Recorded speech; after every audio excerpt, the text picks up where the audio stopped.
And are you refreshed? Good. Now what? Thank you, Abraham. Nice to be back. You're always out there on the leading edge with us. We always look forward to these conversations. Well, I have some interesting things to discuss since the last time I was here last year. Okay, I've been bopping along pretty good, meditating daily. I meditate every day except the days that I don't, probably like everybody else. And things are going along fine for me until a big piece of contrast showed up in late November, which required me to have emergency brain surgery. And it was a disease called hydrocephalus, which means it's water on the brain, and it's characterized by three symptoms, three W's: wacky, wet, and wobbly. I never got wet, I didn't lose continence, but I got wacky and I wobbled a lot. Esther must have it too.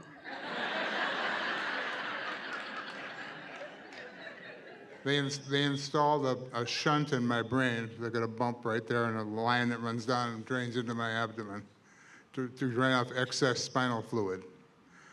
My recovery from that, according to everybody in the hospital and rehab, was almost record pace in terms of getting better. And also, I've mentioned the last few times I've been in the hot seat, I've been struggling to get up because of my back. Much better, thanks to the physical therapy that followed this surgery. So that was leading thing. So now I'm bopping along pretty well, and from out of the blue comes I think I've been getting out ahead of this problem, probably through my meditation. What's happened is I've been watching a cancer blood marker for 2 years. My primary care physician has been watching, well, it could be pancreatic cancer, it could be a gallbladder, it's a non-specific test, and it's creeping up every 6 months. Finally, 2 or 3 months ago, it jumped quite a bit. So he said, we better go take another look at it. They had looked at it with an endoscopic ultrasound 3 years ago. Went for electronic ultrasound, looked at it. Even before going in, he says, your numbers are nowhere near high enough to have cancer. Mine was 300 and change, and the big numbers are 1,000. We don't care. You don't care. We don't care. Anyway, he said, I'm sure it's still nothing. When he came back from doing the electronic ultrasound, he said, you have cancer in the pancreas. The good news is it's in the body of the pancreas, or out on the tail, rather than the head of the pancreas. People who have trouble surviving have cancer in the head of the pancreas, and there's not much they can't operate. Mine's operable. So I'm having an operation that's scheduled for after this cruise. We almost didn't come on the cruise because of it, but through some fluke, when my wife takes care of all the reservations, she forgot to get insurance for the cruise. So there was a financial factor of not going on the cruise, and You're trapped like a rat. and the surgeon said it's not an emergency, so here we are.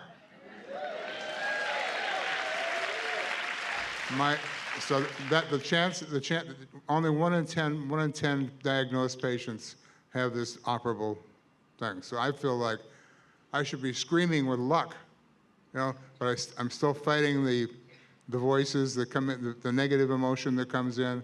I need more help staying positive, and that's why I'm here, and I think that's probably why you picked me. I don't know. It is. You offered some words that we liked a lot.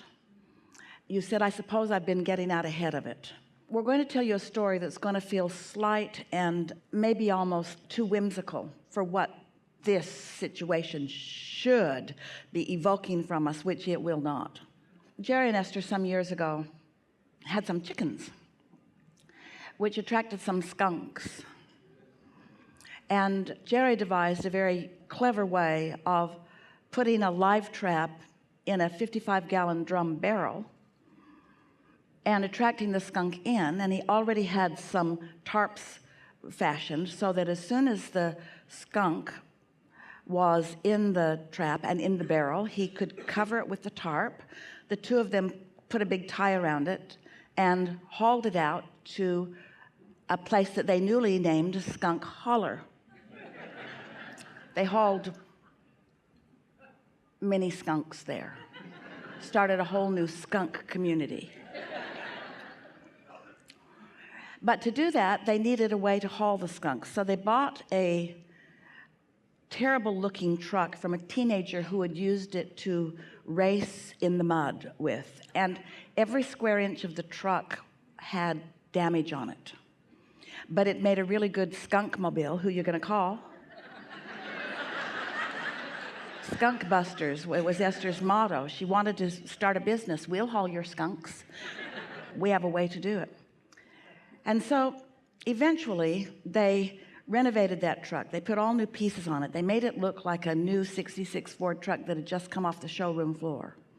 And it was really a beautiful, beautiful truck. And one day they were carrying something in a trailer from Dallas. This was some years ago, and came all the way back. It was a big cargo on a trailer behind this truck.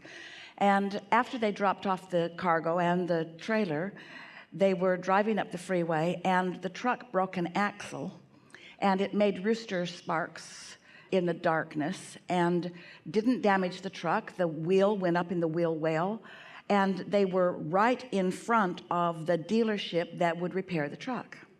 And when they looked at the axle, it was about the size of a silver dollar, the broken axle, and there was just one little line across it where there was metal that had just broken. So they'd been driving that truck around on an axle that was about to break for about 3 years, and had hauled a trailer with a big cargo on it.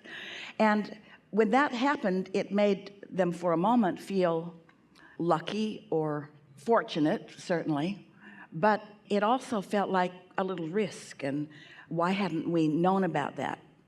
Then they asked us about things like that, and we said, things of a physical nature, because of the resistance in your physical world, and you want that resistance. It's how your Earth stays in orbit, and it's why you don't fly off into space every morning. There's a wonderful thing about the physics of your planet. But there is resistance which does cause wearing on physical things. And that wearing is a sort of inevitable thing. We're talking about the mechanical things, the metal things, but the timing is something that is under your control. And so what better timing than that? And so we encourage them to celebrate the timing of it, the being out ahead of it, rather than the physical things that happen, the physical nature of it. And we want to tell you exactly the same story. They were your words, I suppose. You said that I am out ahead of it. And of course, you are physical beings. You know you are moving through this physical life experience, but you have more to say about it than any of you are really willing to accept. And so we think you've been saying plenty about it. And we think that through the path of least resistance, things have been unfolding for you in what feels to us like a near perfect way. And so. I have a wonderful wife who takes care of me wonderfully. I fear for her too in this situation because her late husband died of pancreatic cancer. So it's like almost feels like a double whammy. It feels like I'm in a movie or something. I'm going to wake up and it's all going to be over with. Well, we don't usually go off into the vortex and tell you what's there, but you're not going to die of pancreatic cancer. Hooray. You're going to fall off the stage. No. We tried to stop you, but no, you want to come up here.